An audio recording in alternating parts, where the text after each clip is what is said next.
Olá gente, tudo bem? Sou Jorge Puente. Sejam bem-vindos ao mundo da magia da transformação. Qual é a diferença entre trabalhar com anjos da onipotência ou com os anjos do Sefer HaRacim do primeiro firmamento ou os do segundo firmamento? No final das contas, não são todos anjos? Então, por que temos tantas classificações? Bom, é disso que vamos falar neste vídeo. Anjos são um tema que está ficando cada vez mais forte porque nós estamos descobrindo coisas cada vez mais interessantes, ou melhor, redescobrindo. Então, neste vídeo eu vou dar para vocês uma ideia de qual é a diferença entre eles, quando que vocês poderiam trabalhar com cada um deles e exatamente por que existem este tipo de anjos. A questão é qual é a diferença entre, por exemplo, os anjos da onipotência e os anjos do Sefer HaRacim. Do que eu consegui ver ao longo dos anos que eu trabalho com eles, embora todos pertençam à categoria de anjos, entre aspas, as características deles são bem diferentes. Então vamos começar pelos anjos da onipotência. Da minha experiência pessoal e do que eu já li de outros autores e ouvi dos nossos alunos, os anjos da onipotência pertencem a um tipo de anjo que se dedica a construir realidades inteiras. Então, quando vocês chegam neles e fazem um pedido, qualquer um deles com que vocês tratem vai ter uma tendência a olhar para a tua realidade e modificar tudo, para adaptar ao pedido que você está fazendo. Por isso que nós sempre falamos de tratar com os anjos da onipotência com cuidado, porque eles podem modificar a realidade de uma pessoa assim, num instante, de acordo? Para dar o que a pessoa está pedindo. Isso é uma coisa que está avisada em vários livros diferentes. Por quê? Porque são construtores. Os anjos da onipotência pertencem a um tipo de anjos que nós definimos como arquitetos. São anjos que não têm uma característica guerreira, pelo contrário, têm uma característica mais estável e um pouco mais distantes. Tem pessoas que falam que eles parecem frios. Eu particularmente nunca senti isso, sempre senti eles bem intensos. Porém, tem uma particularidade de ser assim, um pouco distantes e um pouco focados naquilo que estão fazendo. Estilo, o que você pediu? Bom, então vamos modificar tudo para conseguir isto. Naturalmente, como qualquer trabalho de magia, às vezes tem limites, às vezes eles modificam tudo e te dão na hora, outras vezes podem demorar um pouco mais. Mas a característica deles é basicamente de serem construtores. Quando passamos para os anjos do Sefer HaRacim, por exemplo, já entramos na categoria dos Malakim. Os Malakim eram conhecidos por serem os mensageiros dos Elohim. São basicamente guerreiros. De acordo? Quando falamos mensageiros, quer dizer que levavam a palavra dos Elohim, que levavam as mensagens dos Elohim, mas não necessariamente que era um correio, eram soldados. Sempre foram considerados assim caras extremamente perigosos. Então, quando entramos em contato com eles, já nos deparamos com outra categoria de anjo. Estes são claramente muito mais agressivos. Eles não se dedicam a modificar nenhuma realidade. Eles vão tentar resolver aquele ponto que você está dando para eles. Só. O resto do teu universo continua igual. Portanto, tem uma tendência a ser menos abrangentes que os outros, porém, são mais focados. Aí já é a primeira diferença entre um e outro. Mas, tem uma coisa interessante aqui. O Sefer HaRacim é um livro muito antigo. Eu já falei várias vezes dele aqui no canal. É um livro que tem por volta de 1600, 1700 anos. O que a gente conseguiu recuperar, de acordo? E entendamos, não é um livro escrito por um grupo fechado e que chegou a nós inteiro. Olha, aqui está o livro. Também leia. Não. Ou seja, o Sefer HaRacim é montado, é uma compilação, digamos, dos restos de um livro que já era uma compilação 1600 anos atrás. Ou seja, era o que conseguiu ser escrito na tradição de um monte de magos e sacerdotes que trabalhavam com estas criaturas, também com estes seres, com estes anjos. Então, ao longo de muito tempo, eles foram juntando a experiência deles e finalmente tinham um ou vários livros. Isso foi perdido durante milhares de anos, né? E neste século, uns 30, 40 anos atrás,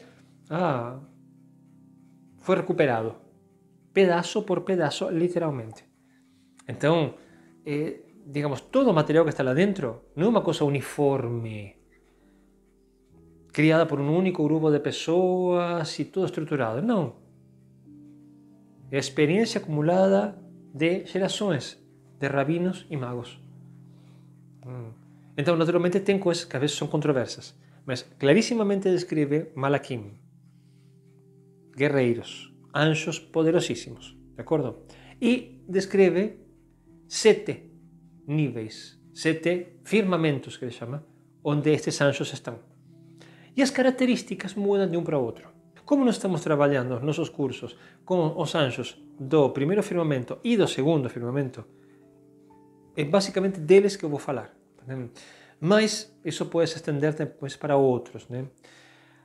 A característica principal que se nota entre os anjos do primeiro firmamento e do segundo é o nível de intensidade, por chamar assim, de acordo?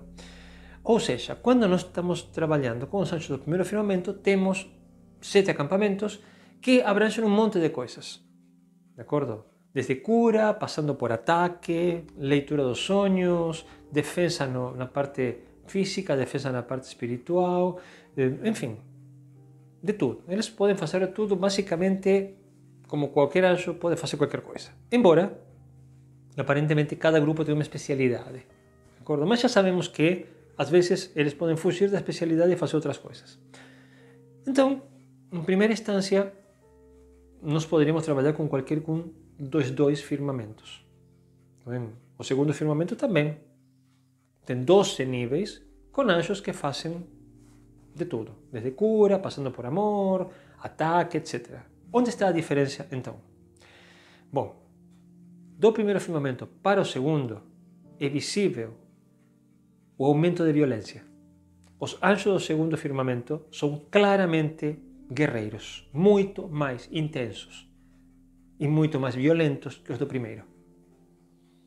Então, quando nós revisamos a estrutura do segundo firmamento, em seus 12 níveis, vemos que a maior parte dos níveis são de ataque. Embora tenha níveis para cura espiritual, para defesa espiritual, para aprendizado espiritual, para amor,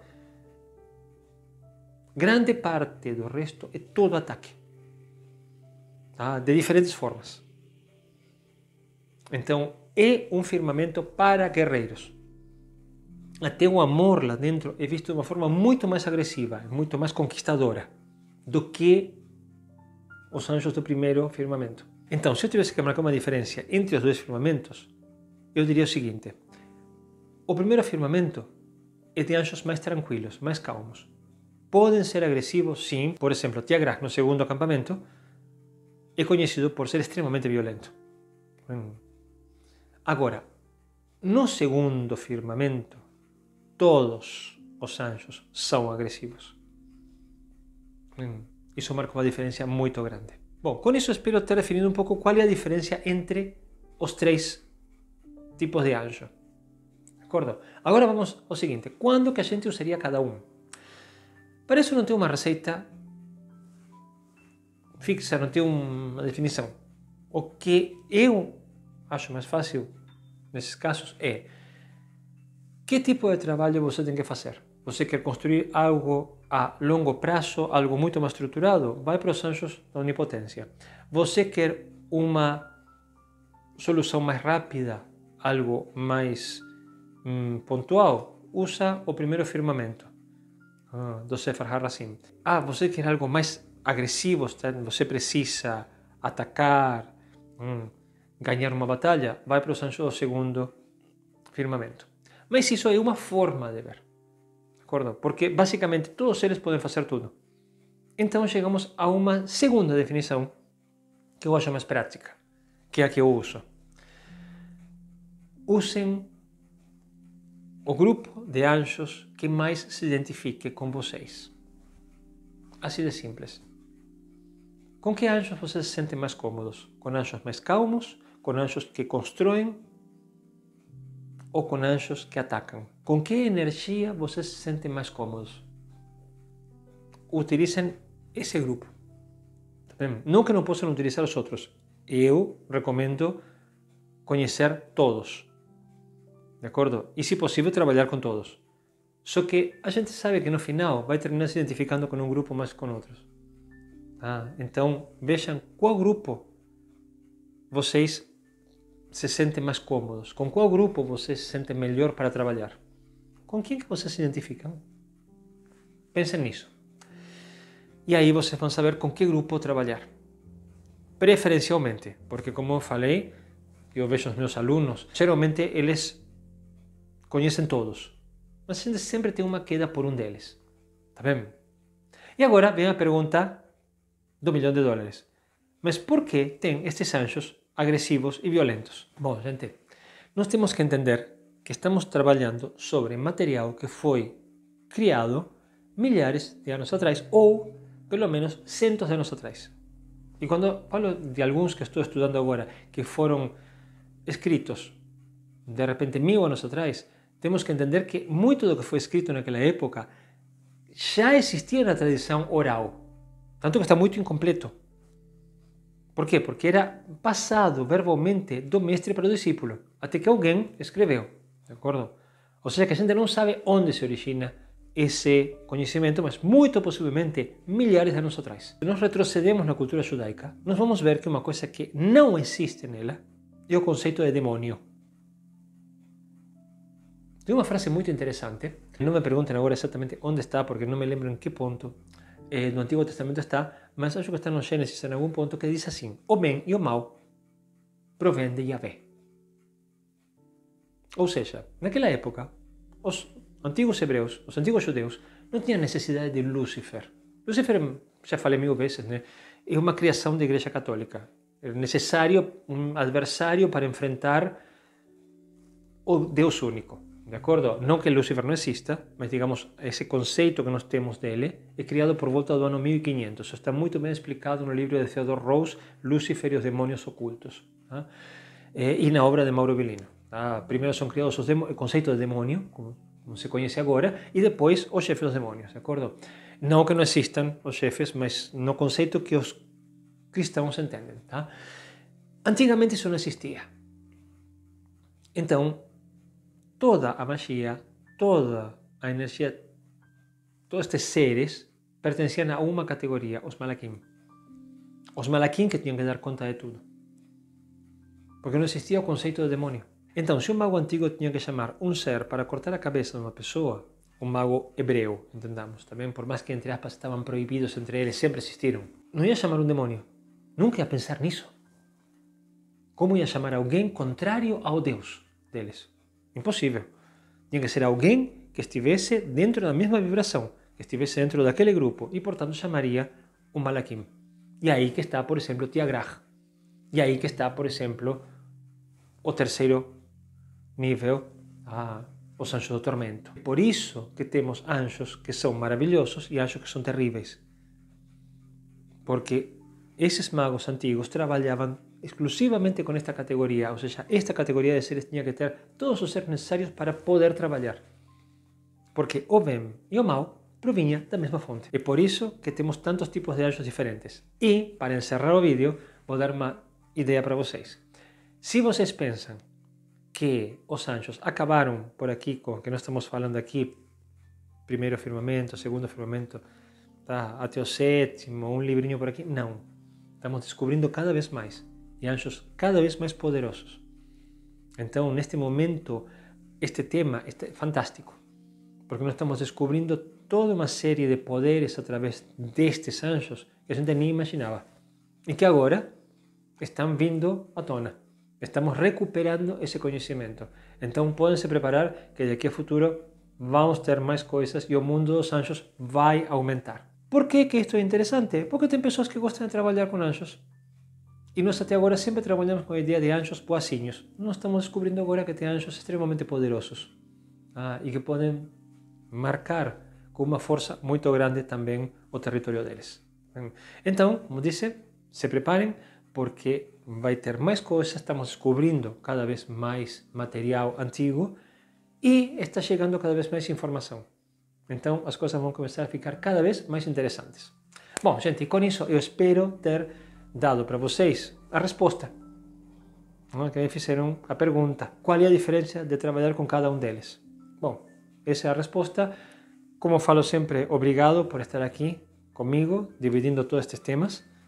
Se tiverem perguntas, deixem na parte de comentários.